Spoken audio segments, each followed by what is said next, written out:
അനുഗ്രഹം കൊണ്ട് ചിലരൊക്കെ ഭയപ്പെടുത്തുന്നതാ നല്ലതെന്ന് തോന്നും. യഥാർത്ഥത്തിൽ യക്ഷി എന്ന വാക്കിന്റെ അർത്ഥം അറിയോ? ഏറ്റവും സൗന്ദര്യമുള്ള സ്ത്രീ എന്നർത്ഥമേ ഉള്ളൂ. ഇതിന് അത്രയേ ഉള്ളൂ അർത്ഥം. സംസ്കൃതത്തിലെ ഡിക്ഷണറി എടുത്ത് നോക്ക. യക്ഷഗന്ധർവാണം, യക്ഷൻ ഏറ്റവും സൗന്ദര്യമുള്ള പുരുഷൻ, യക്ഷി ഏറ്റവും സൗന്ദര്യമുള്ള സ്ത്രീ. ആ യക്ഷി എന്ന വാക്കിൽ ക്ഷ ഉള്ളത് കൊണ്ട് കേൾക്കുമ്പോ എന്തോ ഒരു പേടിയാവുന്നു. അതുകൊണ്ടായി പേടിച്ചത്. പക്ഷെ കൊടുത്ത പേര് നല്ല പേരാ, ഒരു കൺഫ്യൂഷനോ അതിനകത്തില്ല. പക്ഷെ ഈ വാക്ക് കേട്ടപ്പോ ആ പനമരം മുറിക്കില്ല. പിന്നെ ആൾക്കാരുടെ അടുത്ത് വല്ലതും പറഞ്ഞാൽ അവർ പറയും. പണ്ടൊരാളെ ഒരു മുസ്ലിം വന്നതാ ഈ സർപ്പക്കാവിനകത്തുള്ള വലിയ മരം മേടിക്കാൻ. അയാള് വന്നു, എനിക്കിതിൽ പേടിയൊന്നുമില്ല പറഞ്ഞു. എന്നിട്ട് അയാള് കോടാലി കൊണ്ട് ആദ്യം വെട്ടിയതും അങ്ങ് ചോര കുടാന്ന് പറഞ്ഞ് ചോര മരത്തിൽ നിന്നു. പിന്നെ അയാൾ ഇവിടേക്ക് വന്നിട്ടേ ഇല്ല. പിന്നെ ആ സർപ്പക്കാവ് ആരും വാങ്ങിക്കില്ല. ആ സർപ്പക്കാവ് രക്ഷപ്പെടും. ഇങ്ങനെയാണ് പണ്ടിട്ടുള്ളവർ ചെയ്തത്. അതിനകത്ത് യുക്തിയുണ്ടോ ബുദ്ധിയുണ്ടോ എന്നല്ല, ആവശ്യം നിറവേറ്റി കിട്ടും. ആവശ്യം നിറവേറ്റി കിട്ടിയില്ലെങ്കിൽ സംഭവിക്കുന്നത് പറ്റാവുന്നിടത്തോളം കയ്യേറും. അപ്പൊ യഥാർത്ഥത്തില് മാത്രല്ല സർപ്പദോഷം അത് ശരിക്കും ഞാൻ കണ്ടിട്ടുണ്ട് പലരിലും. ചില വ്യക്തികളുടെ ശരീരത്തിലൊക്കെ സർപ്പത്തിന്റെ മാതിരിയുള്ള ചില അടയാളങ്ങളൊക്കെ വരിക. ഇന്നും അങ്ങനെ ഒരാളെ എനിക്കറിയാം. എൻ്റെ അമ്മയുടെ ജ്യേഷ്ഠൻ, അദ്ദേഹം തൃപ്പൂണിത്തറയില് കണ്ണംകുളങ്ങരയിലുള്ള 1.5 ഏക്കർ സ്ഥലം വിറ്റപ്പോ ഒരു ക്രിസ്ത്യൻ വർഗീസ വാങ്ങിച്ചത്. നല്ല യുക്തിവാദിയാ. ഇന്നും അദ്ദേഹം അവിടെ ജീവിച്ചിരിപ്പുണ്ട്. പഴയ കഥയൊന്നുമല്ല, ഇപ്പോഴും ഉണ്ട് അദ്ദേഹം. അദ്ദേഹം പറഞ്ഞു, ഏതായാലും ചുളുവിലയിൽ എനിക്ക് 1.5 ഏക്കർ സ്ഥലം കിട്ടി. ആദ്യം ഞാൻ ചെയ്യാൻ പോണത് ഈ സർപ്പക്കാവ് അങ്ങോട്ട് വെട്ടുകയാണ്. അപ്പൊ എന്റെ അച്ഛൻ ചെന്ന് വർഗീസിനോട് പറഞ്ഞു, വർഗീസേ, സർപ്പദോഷം ഉണ്ടാവും. നിങ്ങൾ ആമയുടെ ഈ ചെന്നിട്ട് നമ്പൂതിരിയെ തിരുമേനിയെ വിളിച്ചിട്ട് ഇതൊക്കെ ആവാഹിച്ച് അങ്ങോട്ട് കൊണ്ടുപോകാൻ പറയാ. ഈ സർപ്പക്കാവൊക്കെ മുറിക്കുന്നതിന് മുമ്പ് ചില ചടങ്ങൊക്കെ ഉണ്ട്, അതൊക്കെ ചെയ്യണം. അപ്പൊ എന്റെ അച്ഛനോട് പറഞ്ഞു, തിരുമേനി നാരായണൻ ഭ്രാന്തി, എനിക്കിതിന് വലിയ വിശ്വാസമൊന്നും ഇല്ല. ഓരോ പ്രശ്നവും ഇല്ല, അടിച്ച് കലക്കിയാൻ കളയും. അങ്ങ് മറ്റന്നാളെ വന്ന് നോക്കിക്കോളൂ, ഇത് നോർമലായിട്ടുണ്ടാവും പറഞ്ഞു. അച്ഛൻ സത്യത്തിൽ കരഞ്ഞോണ്ടാ തിരിച്ചു വന്നേ. ഏതായാലും അയാൾ ഒട്ടും വൈകില്ല. ആദ്യം മണ്ണെണ്ണ ഒഴിച്ചിട്ട് കുറെ അങ്ങ് തീയിട്ടു. ബാക്കിയുള്ളത് അങ്ങ് വെട്ടി മാറ്റി. 10-15 ദിവസം കഴിഞ്ഞപ്പോ ശരീരത്തിൽ നിന്ന് ഇത് നിങ്ങൾ ഇതേപോലെ എടുക്കരുത്. ഇത് സയൻസ് കൈകാര്യം ചെയ്ത വ്യക്തി കണ്ടത് നിങ്ങളോട് പറയുന്നേ ഉള്ളൂ. അതല്ലാതെ ഇതിന്റെ സയൻസോ വേറൊന്നും ഞാൻ ഒന്നും പറയുന്നില്ല. അതെ, അത് തൊന്നത്താന് വിമർശേതശേഷേണ യഥേച്ഛസി തഥാ കുരു. അപ്പോ 10 ദിവസം കഴിഞ്ഞ് വർഗീസിന്റെ ശരീരത്തിൽ സ്മെല്ല് വരാൻ തുടങ്ങി. കുറേ കഴിഞ്ഞപ്പോഴത്തേക്കും ശരീരത്തിന്റെ സ്കിന്നെല്ലാം സർപ്പത്തിന്റെ ചെറിയ ഇത് വന്നു തുടങ്ങി. ഇത് കഴിഞ്ഞ് നേരെ തൃപ്പൂണിത്തുറ ഗവൺമെന്റ് ഹോസ്പിറ്റലിൽ അഡ്മിറ്റ് ചെയ്തു. നല്ലൊരു ഡോക്ടറാ, അസാധാരണമായ ഡോക്ടർ. ഞാൻ അസാധാരണ ഡോക്ടർ എന്ന് പറയാൻ കാരണം സുരേഷ് ദേവൻ എന്നാണ് അദ്ദേഹത്തിന്റെ പേര്. വൈഫിന് ബ്ലഡ് ക്യാൻസർ ആയത് മുതൽക്ക് ജീവിതം മുഴുവനും രോഗികൾക്ക് വേണ്ടി ഒഴിഞ്ഞുവെച്ച ഒരു ഡോക്ടർ സുരേഷാണ്. വളരെ ചെറുപ്പക്കാരൻ, അസാധാരണ തേജസ്വിയായിട്ടുള്ള വ്യക്തി. ഈ വർഗീസിന്റെ അടുത്ത് വർഗീസ് അദ്ദേഹത്തിനെ ചെന്ന് കണ്ടു. ഉടനെ അദ്ദേഹം ചോദിച്ചത്, വർഗീസേ, ഞാൻ MBBS MD ആണ്. പക്ഷെ അങ്ങോട് ഒരു ചോദ്യം ചോദിക്കട്ടെ, അങ്ങ് സർപ്പക്കാവ് നശിപ്പിച്ചോ? സർപ്പക്കാവ് തീയിട്ടോ? എന്തെങ്കിലും അങ്ങ് ചെയ്തോ? ഇല്ലെങ്കിൽ ഈ അസുഖം അങ്ങക്ക് വരില്ലല്ലോ. എന്താ സംഭവിച്ചത്? അദ്ദേഹം പറഞ്ഞു, ഇതൊക്കെ ചെയ്തു. ഞാൻ വിചാരിച്ചാൽ ഒന്നും ചെയ്യാൻ പറ്റില്ല. മോഡേൺ മെഡിസിന് ഒരു ട്രീറ്റ്മെന്റും അങ്ങയുടെ ഈ രോഗത്തിന് പറയാനില്ല. ഞാനെന്നല്ല, അങ്ങ് ഏത് ഡോക്ടറെ ചെന്ന് കാണാ, അങ്ങയുടെ രോഗം മാറുമെന്ന് എനിക്ക് തോന്നണില്ല. ഞാനും പുസ്തകം റെഫർ ചെയ്യാം, നോക്കാം. അങ്ങക്ക് എവിടെയെങ്കിലും സൊല്യൂഷൻ കിട്ടിയാൽ ഒന്ന് എൻ്റെ അടുത്ത് വന്ന് പറയാ. ഈ വ്യക്തി, ഈ സുരേഷ് ഡോക്ടർ നല്ലോണം അറിയാവുന്ന, ഞങ്ങൾ അപ്പുറത്തും ഇപ്പുറത്തും താമസിച്ചിരുന്ന തൃപ്പൂണിത്തുറയിൽ നല്ലോണം പേഴ്സണൽ റിലേഷനുള്ള ആളാണ്. അപ്പൊ ഇദ്ദേഹം പറയേണ്ടായി, ഈ വർഗീസിനെ എനിക്കറിയാം, അമ്മാവന്റെ വീടുമാണ്. അപ്പൊ ഞാൻ ഈ ഒരു സംഭവം, ഇതൊരു കഥയല്ല, ചിലതെല്ലാം നമുക്ക് വിവരിക്കാൻ സാധ്യമല്ല. അപ്പൊ സർപ്പക്കാവില് ഞാൻ നേരത്തെ പറഞ്ഞ ഭൂമിയുടെ എക്കോളജി അല്ല, മാത്രല്ല ആ കുളത്തിന്റെ എക്കോളജി മാത്രല്ല, അതിലുള്ള മരങ്ങളുടെ എക്കോളജി മാത്രല്ല, അതിലുള്ള ഭൂമിയുടെ ആദിമ ഭൂമിയുടെ പ്രതീകം മാത്രല്ല, ഇതിനപ്പുറത്ത് നമുക്ക് വിചാരിക്കാനും ചിന്തിക്കാനും പറ്റുന്നതിൽ അപ്പുറത്തുള്ള മറ്റെന്തോ ചെറിയ ഫാക്ടറുകൾ കൂടിയുണ്ട്. ആ മറ്റെന്തോ ഫാക്ടർ അതേതാണ്? വിദ്യാം ച അവിദ്യാം ച യസ്തത് വേദ ഉഭയം സഹ. ഒന്ന് സയന്റിഫിക്കലി എക്സ്പ്ലെയിനബിൾ ആണ്, the other one we cannot explain by science. അത് പറയാൻ വേണ്ടിയിട്ടാണ് ഞാനിപ്പോ ഇത് പറഞ്ഞത്. ഇതേപോലെ മിനിങ്ങാന്നൊരു അനുഭവം ഉണ്ടായിരുന്നു. ഒരു സ്വിറ്റ്സർലൻഡുകാരൻ, അടിപൊളി യുക്തിവാദി, നല്ല യുക്തിവാദി. ഇവിടുത്തെ യുക്തിവാദികളെ പോലെയൊന്നും അല്ല, മെമ്പർഷിപ്പ് കൊണ്ട് ജീവിക്കുന്നവരൊന്നും അല്ല, നല്ല യുക്തിവാദിയാ. യഥാർത്ഥത്തില് അദ്ദേഹം പറയായിരുന്നു, എന്റെ ഗംഗയിൽ അദ്ദേഹം കുളിക്കാൻ വരും സ്വിറ്റ്സർലൻഡിൽ നിന്ന് ഇടയ്ക്കിടയ്ക്ക് വരും. എന്തൊരു പേരാണ്, എന്റെ നാക്കിൽ കിട്ടില്ല, 10 പ്രാവശ്യം പറഞ്ഞാലും കിട്ടില്ല, ഒരു പെക്യൂലിയർ പേരാ. ഗംഗയിൽ ഇടയ്ക്കിടയ്ക്ക് കുളിക്കാൻ വരും. അത് കഴിഞ്ഞിട്ട് തിരിച്ച് സ്വിറ്റ്സർലൻഡിലേക്ക് പോവുകയും ചെയ്യും. ഒരു ഡോക്ടറുമാണ്, അത് സൈക്കാട്രിസ്റ്റ് ആണ്. അപ്പൊ അദ്ദേഹം പറയായിരുന്നു, 7 വർഷം മുമ്പ് ഒരു മാനസിക രോഗി എൻ്റെ അടുത്ത് വന്നു, എന്നിട്ട് കുറെ സംസാരിക്കും. ഒരു ദിവസം അദ്ദേഹം ആ മാനസിക രോഗി ഒരു ക്യാമറ വന്ന് ഈ ഡോക്ടറുടെ കയ്യിൽ കൊടുത്തിട്ട് അദ്ദേഹത്തിന്റെ ഫോട്ടോ എടുക്കാൻ പറഞ്ഞു. ഈ ഡോക്ടർ ഉടനെ ഫോട്ടോ എടുത്തു. ആ ഫോട്ടോ അപ്പൊ തന്നെ ഡെവലപ്പ് ചെയ്ത് അതിൽ തന്നെ കിട്ടിയിട്ട് ആ രോഗി ഡോക്ടറോട് പറഞ്ഞു, ഡോക്ടറെ, എന്നെങ്കിലും ഇന്ത്യ എന്ന രാജ്യത്തിൽ പോകുന്നുണ്ടെങ്കിൽ, ഗംഗ എന്ന നദിയിൽ അങ്ങ് തൊടുന്നുണ്ടെങ്കിൽ ഈ ഫോട്ടോ അതിലിട്ടേക്കണം എന്ന് പറഞ്ഞു. അദ്ദേഹം പറയുമ്പോൾ അദ്ദേഹം വികാര തീവ്രനാവുന്നുണ്ട്. ഞങ്ങളോട് പറഞ്ഞപ്പോഴത്തേക്കും ഈ ഗംഗയിൽ ഇട്ടേക്കണം. അപ്പൊ ഇദ്ദേഹം ഗംഗയിലും വലിയ വിശ്വാസമില്ല, ഇന്ത്യയിലും വലിയ വിശ്വാസമില്ല, ഇന്ത്യ അദ്ദേഹം കണ്ടിട്ടുമില്ല. കാലം കുറേ കഴിഞ്ഞ വർഷം ഈ സ്വിറ്റ്സർലൻഡുകാരന്റെ അനുജത്തി പോണ്ടിച്ചേരിയിലെ ജിപ്മറില് പഠിപ്പിക്കുന്നുണ്ട്. പോണ്ടിച്ചേരിയിലേക്ക് വന്ന് അവിടെ വർക്ക് ചെയ്യുന്നുണ്ട്. അപ്പൊ ആ അനുജത്തി ഇദ്ദേഹത്തിനോട് പറഞ്ഞു, നിങ്ങൾ വെക്കേഷനിൽ ഇന്ത്യയിലേക്ക് വരിക, നമുക്ക് ഇന്ത്യയിലൊന്ന് കറങ്ങാം. അദ്ദേഹം അറിയാതെ ഇന്ത്യയിലേക്ക് വന്നു.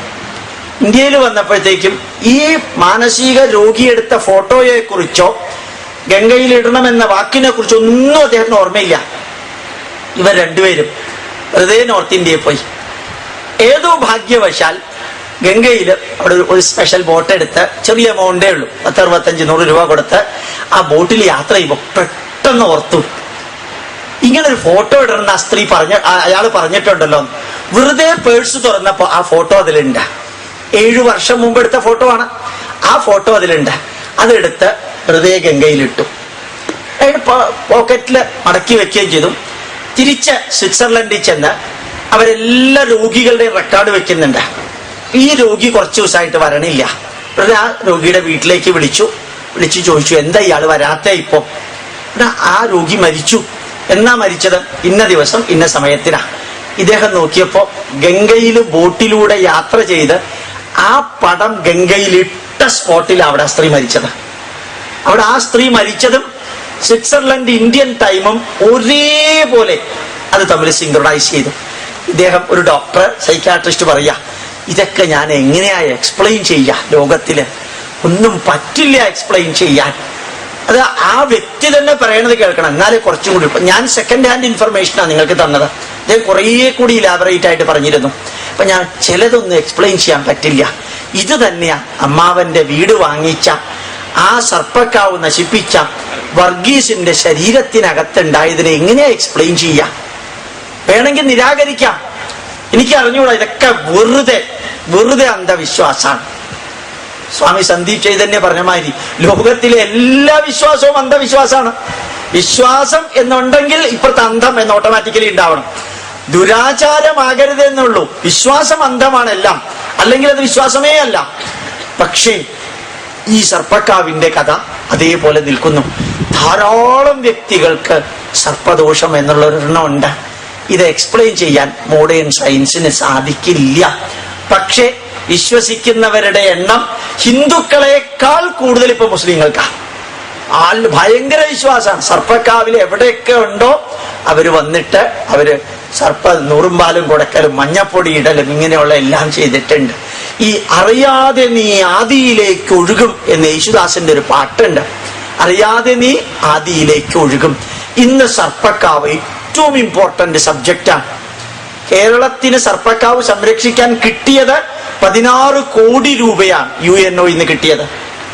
നിർഭാഗ്യവശാൽ അത് ന്യൂനപക്ഷങ്ങളല്ല സർപ്പക്കാവ് വളർത്തുന്നത് എന്നുള്ളത് കൊണ്ട് ആരോ തിന്നുപോയി. ന്യൂനപക്ഷങ്ങളായിരുന്നെങ്കിൽ ഒരു പക്ഷെ അവർക്ക് കിട്ടിയതന്നെ.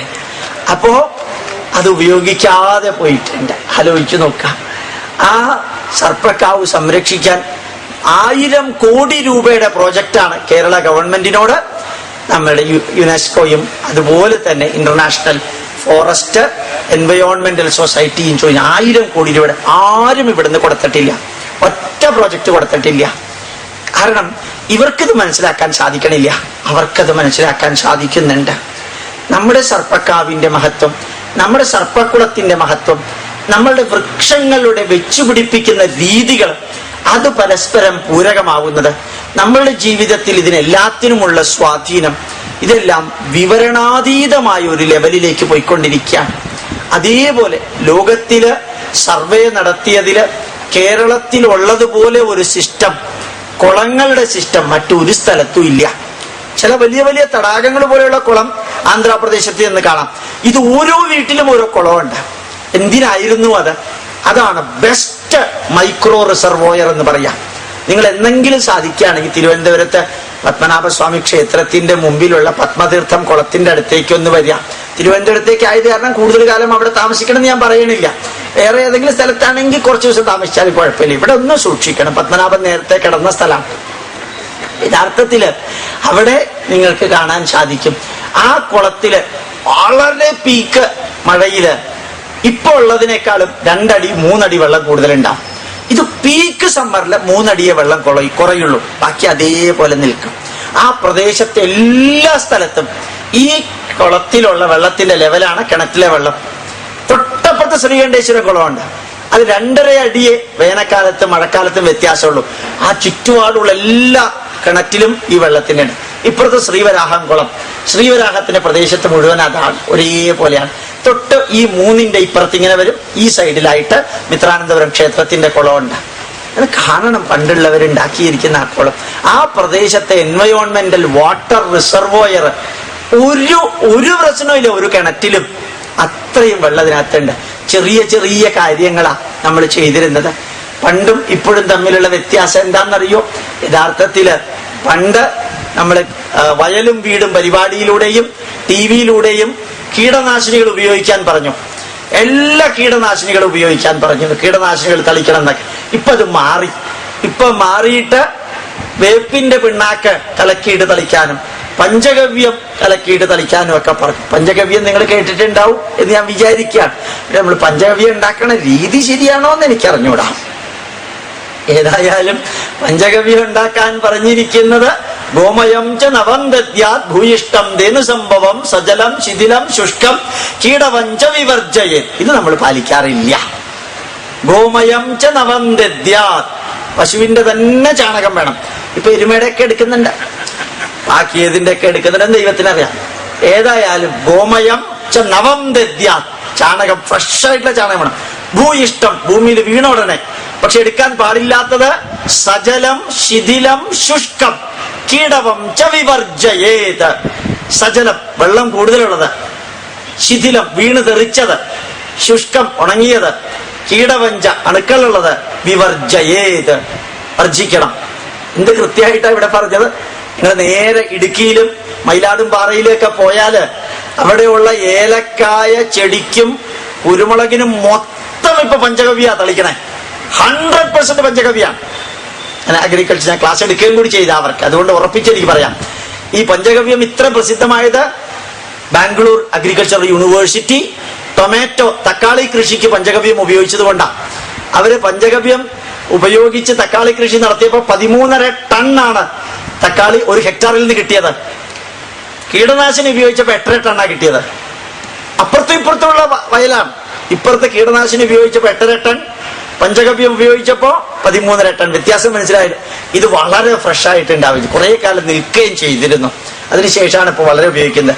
ഇത് ഞാൻ ഇപ്പൊ നിങ്ങളോട് പറയാൻ കാരണം, ആ കീടനാശിനി ഉപയോഗിക്കാൻ പറഞ്ഞതിൽ നിന്ന് തിരിച്ചു വന്ന മാതിരി തിരുവനന്തപുരത്തും പരിസര പ്രദേശത്തിലും എല്ലാം കോർപ്പറേഷൻകാർ പറഞ്ഞു കയ്യോടെ എല്ലാ കിണറും കുളവും മൂടണമെന്ന്. 40 വർഷങ്ങൾക്ക് മുമ്പ് പറഞ്ഞു. പറ്റാവുന്നവരൊക്കെ മൂടി, കുറച്ചുപേര് മൂടിയില്ല. ഇപ്പൊ എല്ലാവരോടും പറയുന്നു, ആരെങ്കിലും കുളം മൂടിയാൽ പാർലമെന്റ് അറ്റാക്ക് ചെയ്ത ഗുരുവിനെ സംരക്ഷിക്കാൻ നിയമമുണ്ട്, നിങ്ങളുടെ കാര്യം പോക്കാം. അത് മനസ്സിലായില്ലോ ഇല്ലേ? അതായത് കുളമോ കിണറോ നിങ്ങൾ നികത്തിയാല് നിങ്ങൾ തൂക്കി കൊല്ലാൻ വരെയും പ്രൊവിഷനുണ്ട്. അപ്പൊ നമ്മൾ തന്നെ അറിയാതെ നീ ആദിയിലേക്ക് ഒഴുകും. തിരിച്ചു വരികയാണ് എല്ലാം. എത്ര ഭംഗിയായിട്ടാ കുളങ്ങൾ പ്രൊട്ടക്ട് ചെയ്യണം, കാടുകൾ പ്രൊട്ടക്ട് ചെയ്യണം എന്നെല്ലാം നമ്മൾ പറഞ്ഞു തുടങ്ങി. ഇവിടെ നമുക്ക് പറ്റിക്കൊണ്ടിരിക്കുന്ന അബദ്ധത്തിന്റെ പരമ്പരകൾ, പറ്റിക്കൊണ്ടിരിക്കുന്ന അബദ്ധത്തിന്റെ പരമ്പരകൾ നമ്മൾ തന്നെ നമ്മളെ അവഹേളിച്ചു, നിഷേധിച്ചു, പുച്ഛിച്ചു, അപകീർത്തിപ്പെടുത്തി. നമ്മൾ തന്നെ പറഞ്ഞു നമ്മള് പിന്തിരിപ്പന്മാരാണ്, മൂരാച്ചികളാണ്, സവർണ ഫാസിസ്റ്റാണ്, പിന്നെ മണ്ണാങ്കട്ടയാണ്. പിന്നെ ഒരു ഇംഗ്ലീഷിൽ പറയാം epicarp of the mango fruit എന്ന് വെച്ചാൽ എന്താണ്? മാങ്ങാത്തൊലി.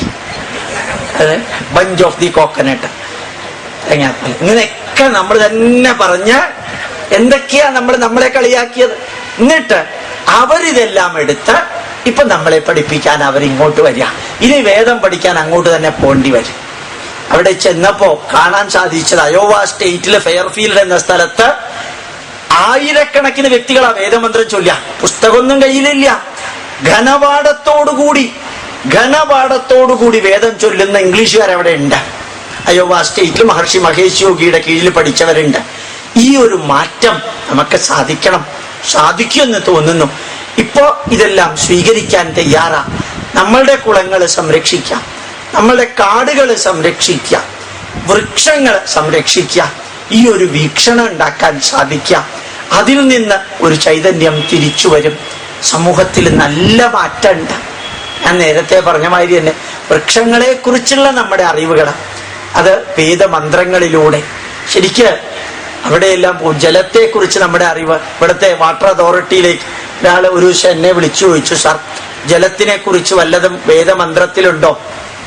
ഞാൻ പറഞ്ഞു കർമ്മമന്ത്രത്തിലുണ്ട്. തിരുമേനിമാര് പൂജ നടത്തുമ്പോ ശംഖപൂരണം നടത്തുന്നതിന് മുമ്പ് നടത്തുന്നൊരു മന്ത്രമുണ്ട്. ശരിക്ക് മോതിര വിരല് വെള്ളത്തിൽ തൊട്ട് ഗംഗേ യമുനേ ചൈവ ഗോദാവരി ശതദ്രുതി അല്ലെങ്കിൽ സരസ്വതി നർമ്മദേ സിന്ധു കാവേരി ജലേസ്മിൻ സന്നിധിം ഗുരു എന്ന് പറഞ്ഞിട്ട് സോമമണ്ഡലായ നമഃ എന്ന് പറഞ്ഞ് കുറച്ച് വെള്ളം എടുത്ത് ശംഖില് വെച്ച് അക്ഷതവും തുളസിയും ചന്ദനവും കയ്യിലെടുത്ത് ഗംഗായൈ വിശ്വമുഖ്യായൈ സദാശിവാമൃതായൈ നാരായണ്യൈ നമോ നമ ഗംഗാ ഭഗവതി അകച്ച അവാഹയാമി.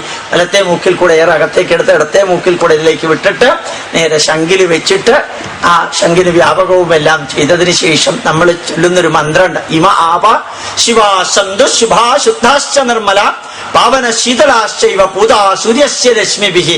അതിൽ ഒരു വാക്കുപോലും നോൺ സയന്റിഫിക് ഇല്ല, 100% സയന്റിഫിക്കാ. ഇമ ആപ ശിവാഹ സന്തു ശുഭാഹ ശുദ്ധാശ്ച നിർമ്മല പാവന ശീതളാശ്ചൈവ പൂതാഹ സൂര്യസ്യ രശ്മിഭിഹി. ഒക്കെ സയന്റിഫിക്കാ. സാർ ഈ വരികൾ മതി സാർ, ഞങ്ങൾ കേരള വാട്ടർ വർക്സിൽ എഴുതി കൊടുത്തേക്കാം, ഇത് മതി. അപ്പൊ വലിയ വലിയ ആൾക്കാർ പറയുന്ന ചെറിയ വലിയ വാക്കുകളെക്കാൾ വേദമന്ത്രങ്ങളിലെ വാക്കുകൾക്ക് എത്ര ഗംഭീരായിട്ടുള്ളതാണ്.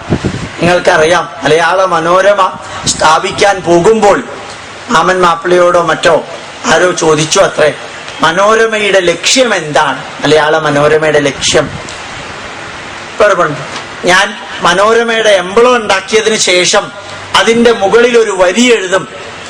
ആ വരി മനോരമയുടെ ലക്ഷ്യം നിങ്ങളെ അറിയിക്കും. അദ്ദേഹം തെരഞ്ഞെടുത്തതാ. മനോരമയുടെ എംബ്ലത്തിന്റെ മുകളിൽ എന്താ ഉള്ളത്? ധർമ്മോസ്മത് കുലദൈവതം. ധർമ്മോസ്മത് കുലദൈവതം. ഞങ്ങളുടെ കുലദേവത ധർമ്മമാണ്. ഞങ്ങളുടെ കുലദേവത ധർമ്മമാണ്. LICയുടെ എംബ്ലം എന്താണ്? യോഗക്ഷേമം വഹാമ്യഹം. അതിനകത്ത് എല്ലാം ഇല്ലേ? അതിനകത്ത് ഇനി എന്താ വേണ്ടത്? യോഗക്ഷേമം വഹാമ്യഹം. അർത്ഥമുണ്ട് അതിനകത്ത് തന്നെ. കേരള യൂണിവേഴ്സിറ്റിയിൽ എഴുതി വെച്ചിട്ടുണ്ട്, കർമ്മണി വ്യജ്യതേ പ്രജ്ഞ.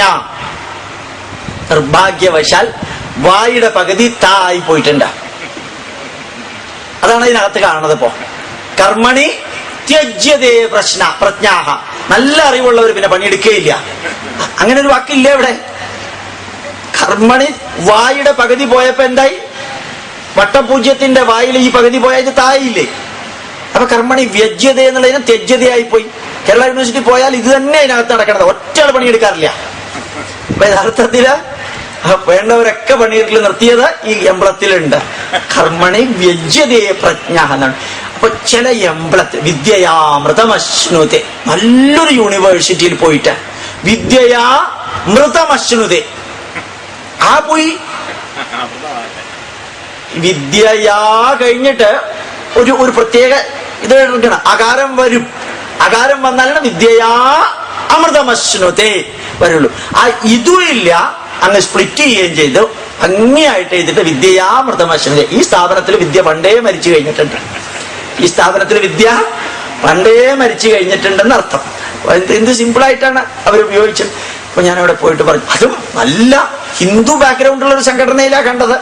ഹൈന്ദവ ബാക്ക്ഗ്രൗണ്ട് നല്ലോണമുള്ള ഒരു സംഘടനയിലാണ് അവരുടെ ബസ്സിൽ ഇങ്ങനെ എഴുതി വെച്ചതും അകത്തും ഇങ്ങനെ എഴുതി വെച്ചത് കണ്ടത്. അപ്പൊ ഞാൻ പറയാൻ ആഗ്രഹിച്ചത്, ശരിക്ക് നമ്മുടെ വേദമന്ത്രങ്ങൾ, നമ്മുടെ ഉപവേദമായ ആയുർവേദം, നമ്മുടെ സ്ഥാപത്യവേദം, ആ സ്ഥാപത്യവേദം തച്ചുശാസ്ത്രത്തിൽ വീട്ടിന് ചുറ്റും വെക്കേണ്ട മരങ്ങള്, വീട്ടിൽ എവിടെ കിണർ കുഴിക്കണം എന്നുള്ളത്, എവിടെ കുളം തോണ്ടണം എന്നുള്ളത്, കുളം തോണ്ടാൻ എവിടെ വേണമെങ്കിൽ തോണ്ടാം, കുളം കുത്തുമ്പോൾ എവിടെ വേണം എന്നുള്ളത്, അപ്പൊ എവിടെയാ കുളം കുത്തണം എന്നുള്ളത്, ഇതിനൊക്കെ ഒരു ഡയറക്ഷൻ കൊടുത്തിരുന്നു. മറ്റൊരർത്ഥത്തില് വീട് എന്ന് പറയുന്ന മനുഷ്യാലയം, അമ്പലം എന്ന് പറയുന്ന ദേവാലയം, ദേവൻ വസിക്കുന്ന സ്ഥലം ദേവാലയം, മനുഷ്യൻ വസിക്കുന്ന ആലയമാണ്, വെറും വീടല്ല. അത് മെക്കാനിക്കലി ബ്രിക്കും സിമെന്റും കൊണ്ടുണ്ടാക്കിയതല്ല, ഈശ്വര ചൈതന്യം നിറച്ചുണ്ടായിരിക്കേണ്ട ഒരു സ്ഥലമാണത്.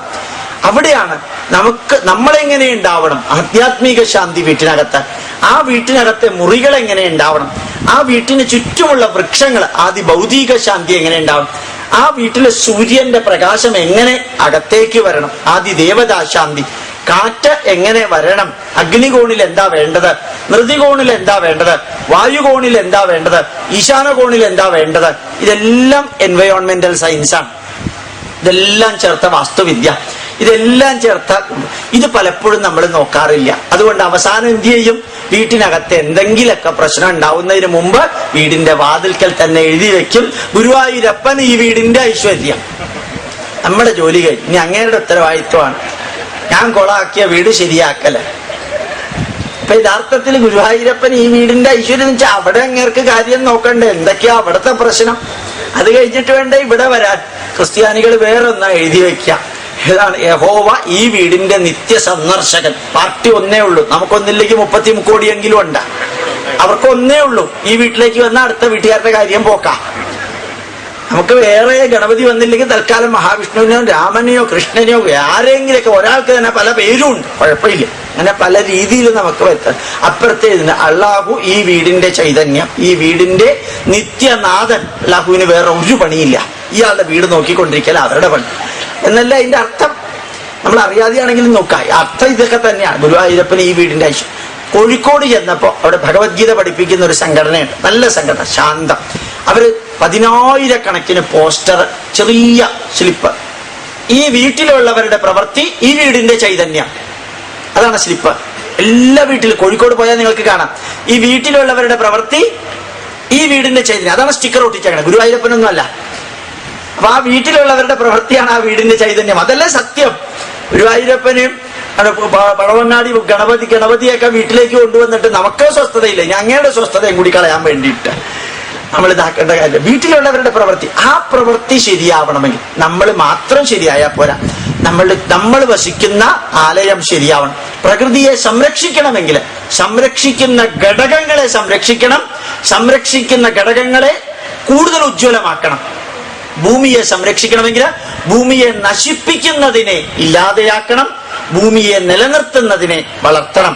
വായുവിനെ ശുദ്ധീകരിക്കണമെങ്കിൽ വായുവിനെ അശുദ്ധമാക്കുന്നതിനെ നശിപ്പിക്കണം, വായുവിനെ ശുദ്ധമാക്കുന്നതിനെ നമ്മൾ വളർത്തണം. അതുപോലെ തന്നെ സാമൂഹിക ബന്ധം നിലനിർത്തണമെങ്കിൽ സാമൂഹിക ബന്ധം ഇല്ലാതെയാക്കുന്നതിനെ തളർത്തണം, ബന്ധം കൂടുതലാക്കി വർദ്ധിപ്പിക്കുന്നതിനെ നിലനിർത്തണം. അതിനാണ് നമ്മൾ ഓരോ കാര്യങ്ങൾ ചെയ്യാം. ചിലപ്പോൾ ആലോചിച്ചാൽ മനസ്സിലാക്കാം. ആൽമരത്തിന്റെ കൂട്ടത്തിൽ വേപ്പ് കൊണ്ടുപോയിട്ട് നടും, എന്നിട്ട് ഒരു കല്യാണം കഴിച്ചുവിടും. കേട്ടിട്ടുണ്ടാവില്ലേ? ആലും വേപ്പും തമ്മിലുള്ള കല്യാണം അടിപൊളിയാ. ചില സ്ഥലത്തൊക്കെ പോകുമ്പോ കണ്ടു 3.5 ലക്ഷം രൂപ മുടക്കിയിട്ടാ കഴിഞ്ഞ മാസം പാലക്കാട് ആൽമരത്തിന്റെ കല്യാണം കഴിച്ചത്. ഇവിടെ പലരുടെയും മകളുടെ കല്യാണം 1.5 ലക്ഷത്തിൽ കൂടുതൽ ചെലവാറില്ല. ഇത് ആൽമരത്തിന്റെ കല്യാണം 3.5 ലക്ഷം രൂപ മുടക്കിയിട്ട്. അതൊരു അധികമാണെന്ന് തോന്നിയാലും ആ ചടങ്ങിലൊരു സയൻസ് ഉണ്ട്. ആൽമരത്തിന്റെ ഓസോണും വേപ്പ് മരത്തിന്റെ അസാഡിറാക്റ്റിനും, ഇത് രണ്ടും കൂടി അകത്തേക്ക് പോയാൽ നമുക്ക് രോഗം വരില്ല. ശ്വാസകോശ സംബന്ധമായ എല്ലാ രോഗങ്ങളും ഇല്ലാതെയാക്കാൻ ആൽമരത്തിന്റെ ഓസോൺ സഹായിക്കും. അസാഡിറാക്റ്റിൻ ലോകം അംഗീകരിച്ച ഔഷധമാണ്. രക്തം ശുദ്ധീകരിക്കാൻ രണ്ടും ഒരുമിച്ച് അതിൽ 7 പ്രദക്ഷിണം വെക്കാം. ആ അഗ്രത അഗ്രതോ വിഷ്ണു രൂപായ എന്നൊക്കെ പറഞ്ഞൊരു മന്ത്രം, 3 എണ്ണം, ബ്രഹ്മ വിഷ്ണു മഹേശ്വരന്മാർ. ആൽമരത്തിന് പ്രദക്ഷിണം വെക്കാൻ ഒരു നിയമവും പറഞ്ഞിട്ടുണ്ട്. നീട്ടി വലിച്ച് പ്രദക്ഷിണം വെക്കരുത്, കൈ വീശരുത്, നമസ്കരിക്കേണ്ട. രാവിലെ 8-ന് മുമ്പ്, മഴയും കാറ്റുമുള്ള ദിവസം ആൽമരത്തിന് പ്രദക്ഷിണം വെക്കേണ്ട ആവശ്യമില്ല. എല്ലാം സയന്റിഫിക്കാ. ഓസോൺ ഭാരം കൂടുതലുള്ളതാണ്, അതുകൊണ്ട് അതിന്റെ താഴത്തേക്ക് വന്നിട്ട് നമ്മൾ പ്രദക്ഷിണം വെക്കുമ്പോൾ ആ ഓസോൺ അകത്തേക്ക് പോകും. അപ്പൊ ആൽമരത്തിന് പ്രദക്ഷിണം വെക്കുന്നത് ഓസോൺ അകത്തേക്ക് പോവാനാണ്. പതുക്കെ പ്രദക്ഷിണം വെക്കണം എന്ന് പറയാൻ കാരണം അത്രയും സമയം ഓസോൺ ശ്വസിക്കണം. 7 പ്രദക്ഷിണം വെക്കണം എന്ന് പറയാൻ കാരണം 7 പ്രദക്ഷിണം വെക്കുന്ന അത്രയും സമയം ഈ വായു ശ്വസിക്കണം. കൈ വീശരുതെന്ന് പറയാൻ കാരണം മറ്റു വായുവും ഓസോണുള്ള വായുവും തമ്മിൽ നമ്മുടെ കൈ വീശുകൊണ്ട് മിക്സ് ആവരുത്. കാറ്റുള്ളപ്പോൾ പ്രദക്ഷിണം വെക്കേണ്ടെന്ന് പറയാൻ കാരണം ഓസോൺ ഉണ്ടാവില്ല. ഈ താഴെ വന്ന ഓസോൺ കാറ്റടിച്ച് അത് പോയിട്ടുണ്ടാവും. മഴയുള്ളപ്പോഴും പ്രദക്ഷിണം വെക്കേണ്ടെന്ന് പറയും. 8 മണിക്ക് മുമ്പ് പ്രദക്ഷിണം വെക്കണം എന്ന് പറയാൻ കാരണം 8 മണി കഴിഞ്ഞാൽ കാറ്റ് വരാൻ തുടങ്ങും. ജനറലി ചില സ്ഥലത്ത് എപ്പോഴും കാറ്റുണ്ടാവും, അവിടെ ഈ റൂള് ബാധകമല്ല. അപ്പൊ യഥാർത്ഥത്തില് ആൽമരത്തിന്റെ നിയമം, അതിൽ വേപ്പ് വെക്കുന്ന നിയമം, തുളസിത്തറയുടെ നിയമം, തുളസിക്ക് 3 പ്രദക്ഷിണം വെച്ച് മൂക്ക് തുളസിയുടെ താഴെ വരണമെന്ന നിയമം. മൂക്ക് തുളസിയുടെ താഴെ വരാൻ വേണ്ടിയിട്ടാണ് തുളസിക്ക് നമസ്കരിക്കണം എന്ന് പറയുന്നത്. ശരിക്കും പറഞ്ഞാൽ തുളസിക്ക് നമസ്കരിക്കേണ്ട ആവശ്യമില്ല. എന്താ കാരണം? തുളസിയുടെ ഓസോൺ ലെയർ നമ്മുടെ പൊക്കിൾ കൊടിയുടെ അത്രേ പൊക്കം പാടുള്ളൂ. തുളസി തറയ്ക്ക് കുറച്ചുകൂടി താഴെ എന്നുള്ളതാണ് റൂള്. അപ്പൊ തുളസി താഴെയാണ്, ഓസോൺ ഭാരം കൂടുതലുള്ളതാണ്. അപ്പൊ മൂക്കിലൂടെ ഓസോൺ കയറണമെങ്കിൽ എന്ത് ചെയ്യണം? ഒന്നിനെയും തുളസി തറ പൊക്കണം, അല്ലെങ്കിൽ മൂക്ക് താഴ്ത്തണം. ഏതാ എളുപ്പം? മൂക്ക് താഴ്ത്തലാണ് എളുപ്പം. തുളസി തറ പൊക്കൽ അത്ര എളുപ്പമല്ല. അതുകൊണ്ട് മൂക്ക് താഴ്ത്തണമെങ്കിൽ തന്റെ മൂക്ക് താഴ്ത്തടോ എന്ന് പറഞ്ഞു കഴിഞ്ഞാൽ താൻ പോടോ എന്ന് പറയും. അപ്പൊ നമസ്കരിക്കണം എന്ന് പറഞ്ഞാൽ ഓട്ടോമാറ്റിക്കലി മൂക്ക് താഴാതിരിക്കാൻ നിവൃത്തിയില്ല. അപ്പൊ അവർ അക്കോമഡേറ്റ് ചെയ്തിട്ടുള്ള ആചാരങ്ങൾ ഉണ്ടാക്കി അതിനകത്തൊരു സയൻസ് അവർക്ക് ചേർക്കാൻ സാധിച്ചു. എന്തൊക്കെ രസമാണ്. നമ്മളുടെ ഭക്ഷണം കഴിക്കുന്നതിന് മുമ്പ് പ്രാർത്ഥിക്കണം എന്ന് പറയാറുണ്ട്. എന്തിനായി പ്രാർത്ഥിക്കുന്നത്? പൂജാമുറിയിൽ പോയിട്ട് പ്രാർത്ഥിച്ചാൽ പോരെ. അല്ല, ഈ ചോറ് കണ്ടോണ്ടിരിക്കുമ്പോഴാ വായിന്ന് വെള്ളം വരിക. എല്ലാവരും ലെഫ്റ്റിസ്റ്റ് ആണെങ്കിലും റൈറ്റിസ്റ്റ് ആണെങ്കിലും മിഡിൽ ഈസ്റ്റ് ആണെങ്കിലും വായിന്ന് വെള്ളം വരും, ഉറപ്പാ. അപ്പോ എന്നാ പിന്നെ എന്തിനാ പ്രാർത്ഥിക്കുന്ന? ചോറ് നോക്കിക്കൊണ്ടിരുന്നാ പോരെ. അതാണ് ഐഡിയൽ. ചോറ് നോക്കിക്കൊണ്ടേയിരിക്കും. അപ്പൊ മറ്റവൻ വിചാരിക്കും ഇവൻ ചോറ് കണ്ടിട്ട് കണ്ടമാനം കാലായിട്ടുണ്ടെന്നാ. അപ്പൊ ചോറ് നോക്കിക്കൊണ്ടിരിക്കാൻ പറ്റില്ല. പിന്നെന്താ വഴി? ഒറ്റ വഴിയേ ഉള്ളൂ. അത് നോക്കിക്കൊണ്ട് ബ്രഹ്മാർപ്പണം, ബ്രഹ്മഹവിർ, ബ്രഹ്മാഗ്രോ, ബ്രഹ്മണാഹുതം, ബ്രഹ്മയുവതേന ഗന്ധവ്യം, ബ്രഹ്മകർമ്മ സമാധി. അല്ലെങ്കിൽ നിങ്ങൾ ചിലര് ചെയ്യണ മാതിരി ഓംഭോസ്വതം പരിഷി ചെയ്യാമി ഭൂർഭോസ്വരോ മന്ദസ്ഥരതി ഭൂതേഷു ഗുഹായാം സർവതോമുഖത്വം യജ്ഞത്വം മുഷത്കാരത്വം വിഷ്ണു പുരുഷപ്പര പ്രാണായ സ്വാഹ വനായ സ്വാഹ ഹരിയനായ സ്വാഹ ധനായ സ്വാഹ സമനായ സ്വാഹ ആത്മനെ സ്വാഹ. ഇത്ര സ്പീഡിൽ പറയണ്ട കേട്ടോ. യഥാർത്ഥത്തില് ആ മന്ത്രം ചൊല്ലി കഴിയുമ്പോൾ സലൈവ ഉണ്ടാവും, സലൈവയിലെ ടയാലിൻ ഉണ്ടാവും. അതകത്തേക്ക് പോകുമ്പോൾ മറ്റേ ഡൈജസ്റ്റീവ് എൻസൈമുകൾ ആക്റ്റീവ് ആയിട്ടുണ്ടാവും. ഏത് ഡോക്ടറോടും ചോദിച്ചു നോക്കാം. ആ പ്രാർത്ഥനയ്ക്ക് ഓരോന്നിനും വരുന്നത്. ഏത് ഔഷധം കഴിക്കുമ്പോഴും, ഏത് ആചാരത്തിനകത്തും, ഏത് വിശ്വാസത്തിനകത്തും, ഏത് സങ്കല്പത്തിനകത്തും നോക്കാം. ഭാരതീയ ഈശ്വരന്മാരുമായി ചേർന്ന് ഓരോ തരത്തിലുള്ള പുഷ്പങ്ങളുണ്ട്, ഓരോ തരത്തിലുള്ള വൃക്ഷങ്ങളുണ്ട്, ഓരോ തരത്തിലുള്ള ഇലകളുണ്ട്. ശിവന് കൂവളത്തിന്റെ ഇല, വിഷ്ണുവിന് തുളസിയുണ്ട്. വിഷ്ണുവിന്റെ പുഷ്പം വേറെ, അതുപോലെ തന്നെ ശിവന്റെ പുഷ്പം വേറെ. ഒരു നക്ഷത്രത്തിന് 27 നക്ഷത്രത്തിന് 27 മരങ്ങളുണ്ട്. 27 നക്ഷത്രത്തിന് 27 ജന്തുക്കളുണ്ട്. 27 നക്ഷത്രത്തിന് 27 തരം പുഴുക്കളുണ്ട്. 27 നക്ഷത്രത്തിന് 27 തരം നാൽക്കാലികളുണ്ട്. എല്ലാം ബന്ധപ്പെട്ടിട്ടായിരിക്കാം. എന്തൊരു രസമായിട്ടാ നമ്മൾ പറയാല്ലേ. അതിനെ തന്നെ നമ്മൾ പ്രയോജനപ്പെടുത്തിയിട്ടുണ്ട്. പണ്ടത്തെ കാലത്ത് ശനിയാഴ്ച ദിവസം ചീനച്ചട്ടിയിൽ മെഴുക്കുരട്ടി ഉണ്ടാക്കി കഴിക്കണം എന്ന് പറയും. കേട്ടിട്ടുണ്ടോ? ശനിയാഴ്ച ദിവസം, ശനിയാഴ്ച സാറ്റേണിന്റെ ആണ്.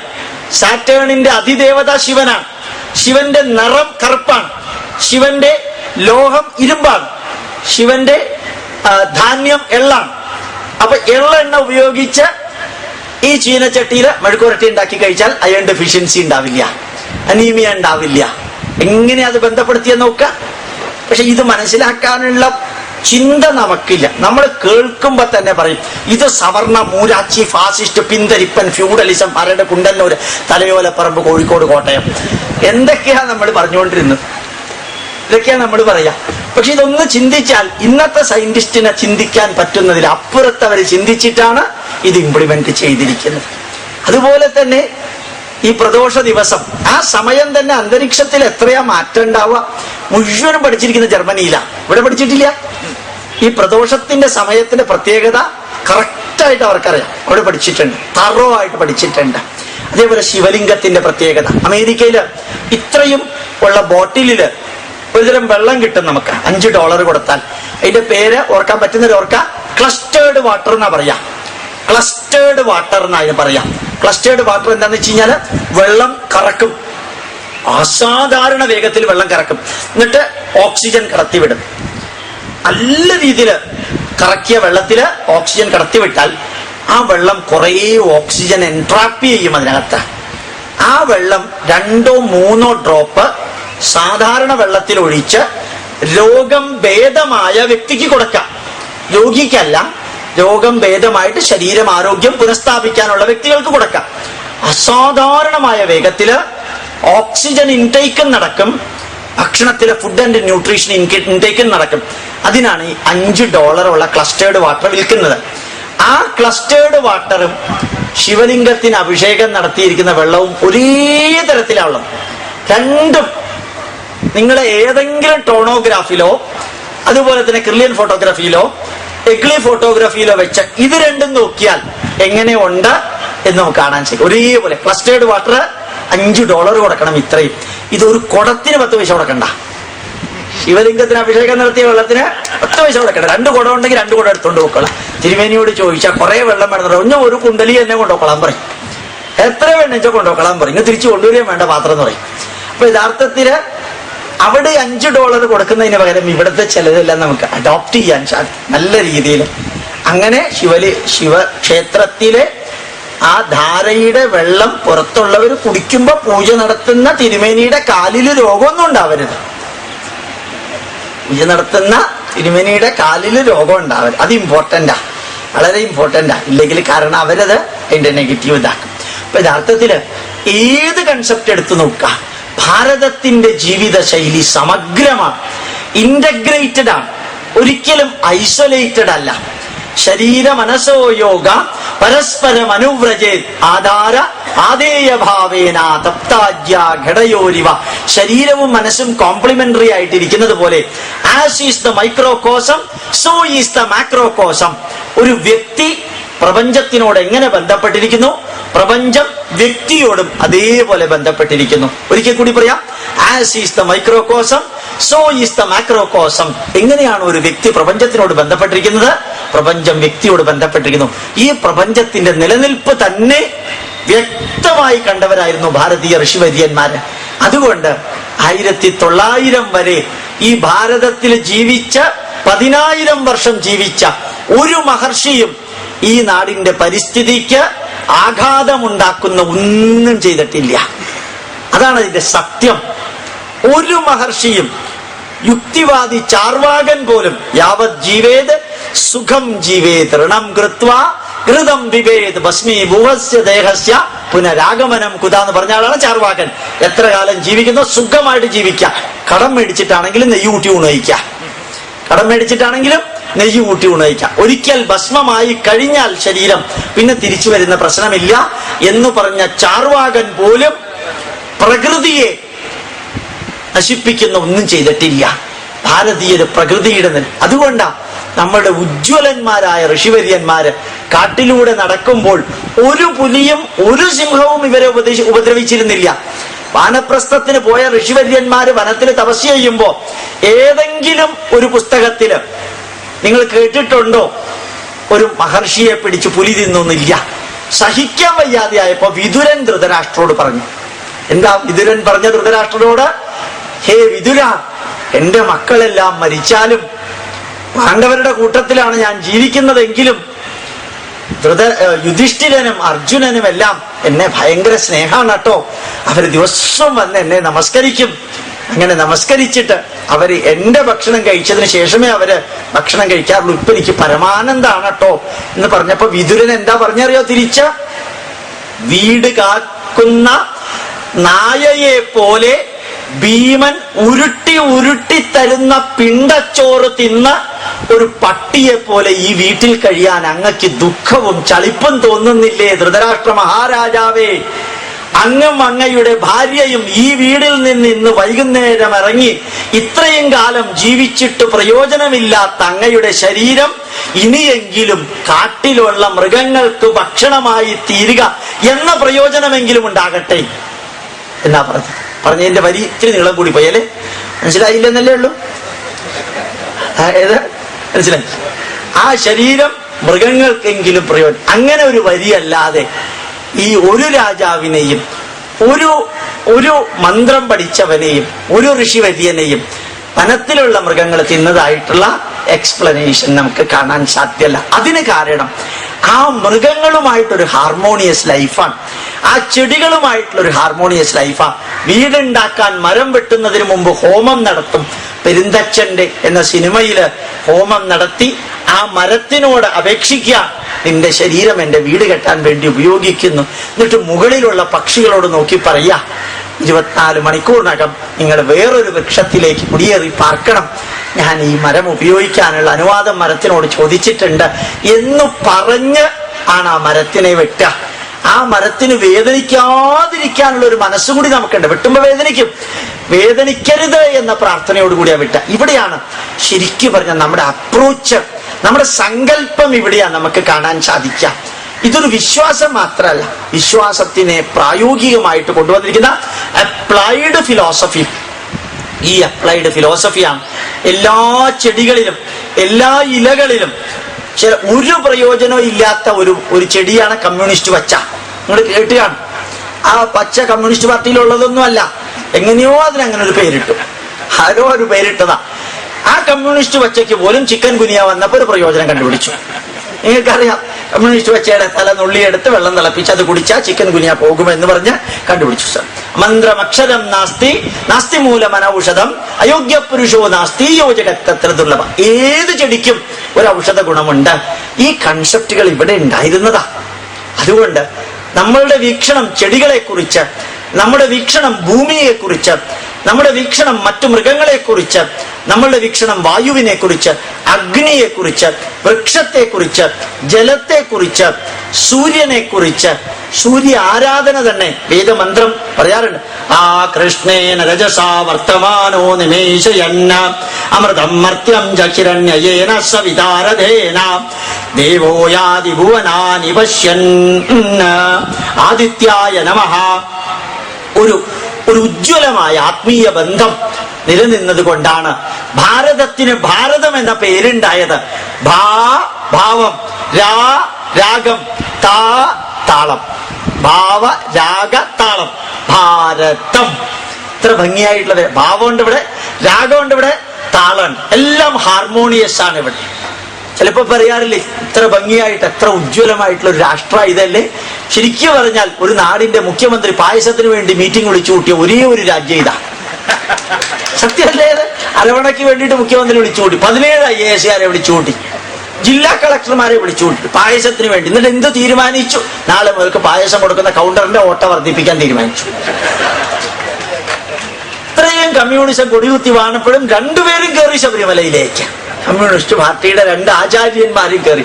അപ്പോഴാണ് ആദ്യം മനസ്സിലായത്, ആരാധ്യനായ അച്യുതാനന്ദൻ സാറ് മോളിലേക്ക് കയറിയപ്പോഴത്തേക്ക് ഒരു ഗ്ലാസ് വെള്ളം പോലും കുടിച്ചില്ല. കാരണം തിരുവനന്തപുരത്ത് വേണ്ടത്ര കുടിക്കണ്ടേ, ഇനിയിപ്പോ മോളിൽ പോയിട്ടെങ്കിലും കുറച്ച് സ്വസ്ഥത കിട്ടട്ടെ. അപ്പൊ ശരിക്കും ഈ നാടിനൊത്തിരി പ്രത്യേകതയുണ്ട്. അവിടെ അവർ ചെല്ലും. അവിടെ കൈരളി TV-യിൽ ആരാധ്യനായ ദേവസ്വം മന്ത്രിയുടെ പടം ഇങ്ങനെ കൃത്യമായിട്ട് മകരജ്യോതി ദിവസം വന്നോണ്ടിരുന്നു. അദ്ദേഹത്തിനാണെങ്കിൽ അകത്തേക്ക് നോക്കിയിട്ടൊന്ന് തൊഴണമെന്നുണ്ട് താനും. കൈരളി TV-ക്കാരാണെങ്കിൽ ഈ ഫോട്ടോ എടുത്തോണ്ടേയിരിക്കുന്നുണ്ട്. ഇതൊന്ന് മാറിയിരുന്നെങ്കിൽ ഒന്ന് തൊഴാമായിരുന്നു അദ്ദേഹം. 17 പ്രാവശ്യം പറഞ്ഞു, ഈ പുണ്യഭൂമിയില്, ഈ ഉജ്ജ്വലമായ ഭൂമിയില്, ഈ ദേവക്ഷേത്രത്തില് ആ ശബരിമല ശാസ്ത്രാവിനോട് വിശ്വാസം ഇല്ലെങ്കിൽ പിന്നെ എങ്ങനെയാ പുണ്യഭൂമി ആവുക? അവിടെ വിശ്വാസം ഇല്ലാതെ ഇത് പുണ്യഭൂമി ആവുമോ? അത് എന്ത് ഭംഗിയായിട്ട് അങ്ങേര് പറഞ്ഞത്. എനിക്ക് ചിലപ്പോ ഒക്കെ തോന്നാറുണ്ട്, ശരിക്കും ബ്രഹ്മജ്ഞാനം കിട്ടിയ ഒരു പാർട്ടിയെ കേരളത്തിലുള്ളൂ, അത് അങ്ങേരാ. അപ്പൊ ശരിക്കും പറഞ്ഞാല് ഈ നാടിന് ഒത്തിരി പ്രത്യേകതയുണ്ട്. നമ്മൾ ഇതുകൊണ്ടൊന്നും നമുക്ക് ടെൻഷൻ എടുക്കേണ്ട കാര്യമൊന്നും ഉണ്ടാവില്ല. ഇതൊക്കെ ഇതിന്റെ കൂട്ടത്തിൽ ഇങ്ങനെ രസകരമായിട്ട് പോകണം. എങ്ങനെ കറങ്ങി തിരിഞ്ഞു വന്നാലും ഞാൻ ചിലപ്പോ പറയാറുണ്ട്, ഒരു ശകുനി ഉണ്ടായിരുന്നത് കൊണ്ടാണ് മഹാഭാരതം എന്ന ഗ്രന്ഥം ഉണ്ടായത്. ഇല്ലെങ്കിൽ മഹാഭാരതം ഉണ്ടാവില്ല. ഉറപ്പല്ലേ? ഒരു മന്ദര ഉണ്ടായിരുന്നത് കൊണ്ടാ 24,500 ശ്ലോകങ്ങളുള്ള രാമായണം ഉണ്ടായത്. പരീക്ഷിത് മഹാരാജാവ് ചത്ത പാമ്പിനെ നേരെ ശമീകന്റെ കഴുത്തിൽ ഇട്ടത് കൊണ്ടാ ഭാഗവതം ഉണ്ടായത്. അതുപോലെ പരപ്പനങ്ങാടി ഉണ്ണികൃഷ്ണ പണിക്കര് പ്രശ്നം വെച്ചത് കൊണ്ടാണ് ശബരിമലയിൽ ഇത്ര ആൾക്കാർ വന്നത്. അല്ലെങ്കിൽ വരില്ല. ഇതെല്ലാം അവിടെ ഉണ്ടാവണം. പക്ഷെ നമ്മളിതിൽ BP കൂട്ടാനെന്ന് നിൽക്കരുത്. ഇതൊക്കെ ഇതിന്റെ ഭാഗമാണ്. ചരൈവേദി മത്വ അങ്ങനെ പോട്ടെ. പക്ഷേ നമുക്ക് കൺവേ ചെയ്യാനുള്ള സന്ദേശങ്ങളുണ്ട്. അതിനകത്ത് ദുരാചാരങ്ങളും അന്ധവിശ്വാസങ്ങളും വരാതിരിക്കാൻ ശ്രമിക്കേണ്ടത് നമ്മളാണ്. ചിലപ്പോ പറയാറുണ്ട്, പുറത്തു നിന്ന് എത്ര ശ്രമിച്ചാലും ഈ ധർമ്മം നശിക്കില്ല, അകത്തു നിന്ന് ഇതിനെ നശിപ്പിക്കാൻ എളുപ്പ. പുറത്തു നിന്ന് നശിപ്പിക്കാൻ സാധ്യമല്ല, അകത്തു നിന്ന് നശിപ്പിക്കാൻ എളുപ്പം.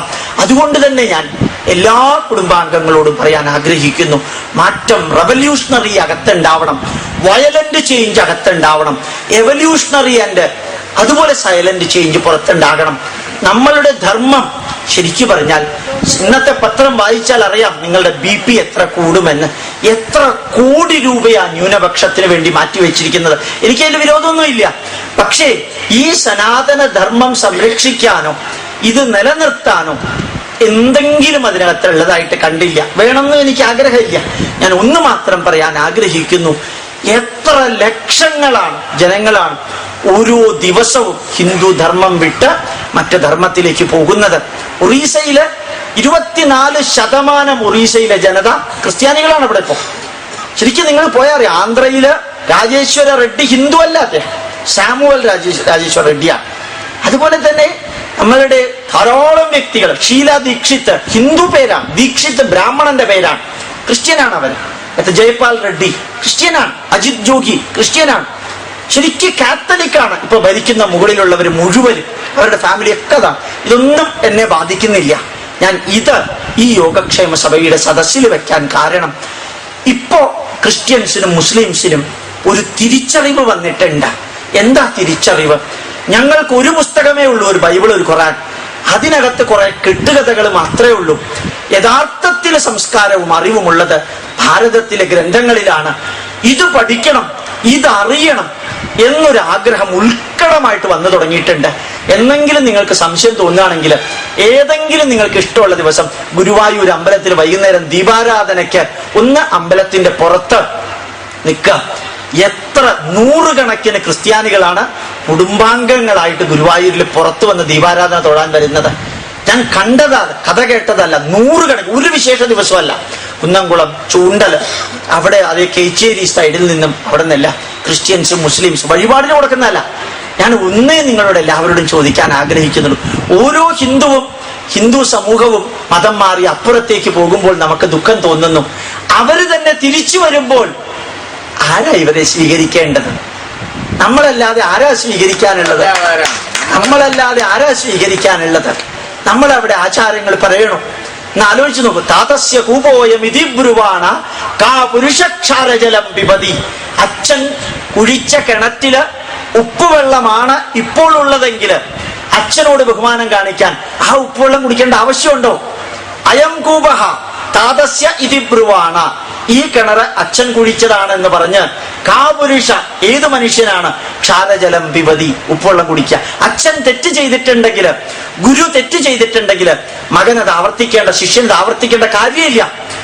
സാക്ഷാത് അനുഭവൈർദൃഷ്ടോ ന ശ്രുതോ ന ഗുരുദർശിത ലോകാനാം ഉപകാരായ ഏതത് സർവം പ്രദർശിതം. കണ്ണുകൊണ്ട് കണ്ടത് അത് ലോക നന്മയ്ക്ക് ഉപയോഗിക്കുന്നതാണ് ഭാരതത്തിൽ എഴുതി വെച്ചിരിക്കുന്നത്. അത് നമ്മൾ തിരുത്തണ്ടേ, നമ്മൾ സ്വീകരിക്കണ്ടേ?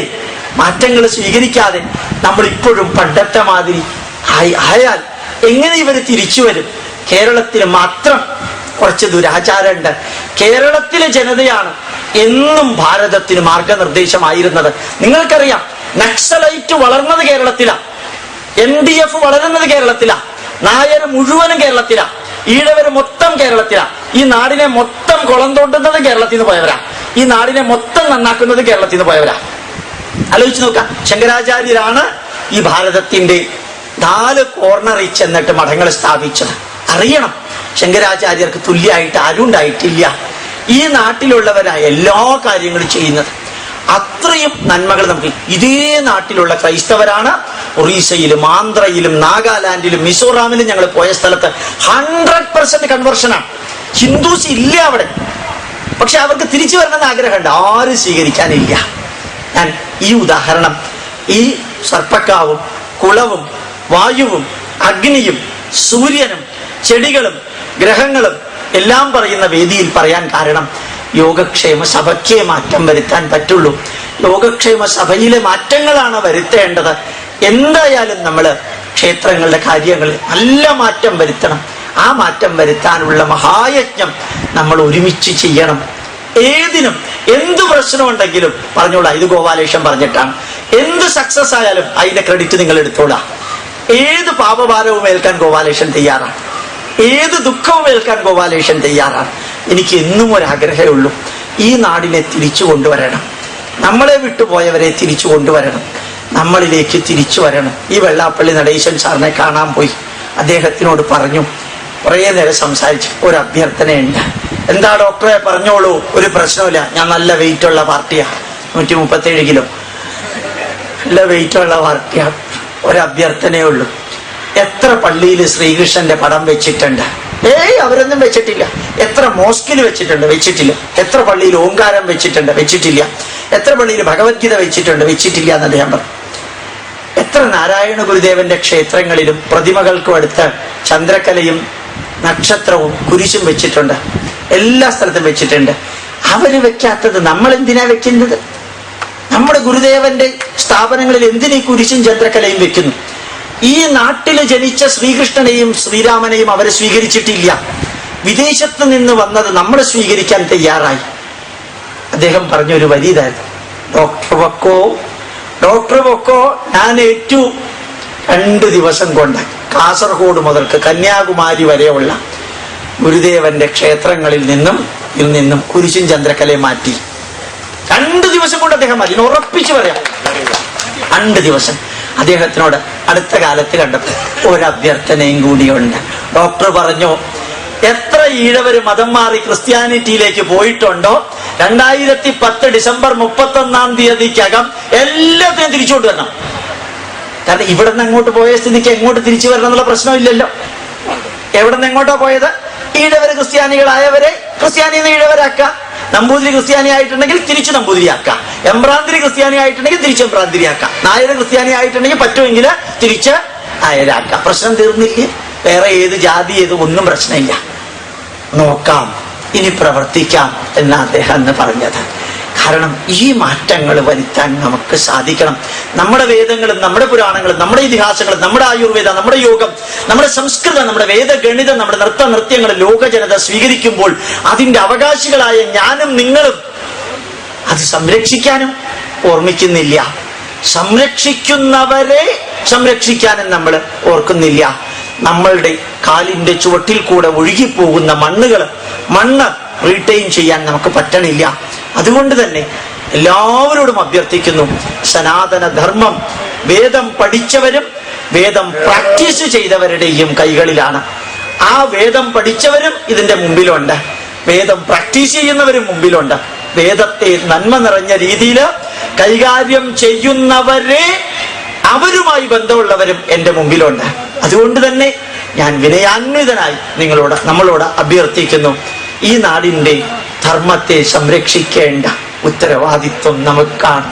സത്യം വദ ധർമ്മം ചര സ്വാധ്യായാൻ മാ പ്രമദ സത്യാൻ ന പ്രമതിതവ്യം ധർമാൻ ന പ്രമതിതവ്യം ഭൂത്യൈ ന പ്രമതിതവ്യം കുശലാൻ ന പ്രമതിതവ്യം സ്വാധ്യായ പ്രവചനാഭ്യാം ന പ്രമതിതവ്യം ദേവപിതൃകാര്യാഭ്യാം ന പ്രമതിതവ്യം മാതൃദേവോ ഭവ പിതൃദേവോ ഭവ ആചാര്യദേവോ ഭവ അതിഥിദേവോ ഭവ. ഞാൻ ഒന്നും കൂടി ചേർക്കാണ്, രാഷ്ട്രദേവോ ഭവ. അങ്ങനെയുള്ള ആ ധർമ്മത്തിന്റെ സംരക്ഷകരായി യോഗക്ഷേമ സഭയിലെ എല്ലാവരും ഉജ്ജ്വലരായിരിക്കട്ടെ എന്ന് പ്രാർത്ഥിക്കുന്നു.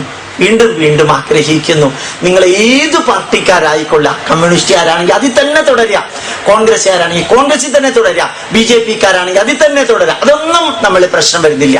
കമ്മ്യൂണിസ്റ്റുകാരാണെങ്കിൽ കമ്മ്യൂണിസ്റ്റ് പാർട്ടിക്കകത്ത് മാറ്റം ഉണ്ടാക്കാം, കോൺഗ്രസ്സുകാരാണെങ്കിൽ കോൺഗ്രസ് പാർട്ടിക്കകത്ത് മാറ്റം ഉണ്ടാക്കാം, BJP-ക്കാരാണെങ്കിൽ ആ പാർട്ടിക്കകത്ത് മാറ്റം ഉണ്ടാക്കാം. അവിടെ ഇരുന്നുകൊണ്ട് അത് എളുപ്പത്തിൽ സാധിക്കും. അങ്ങനെ സാധിക്കട്ടെ.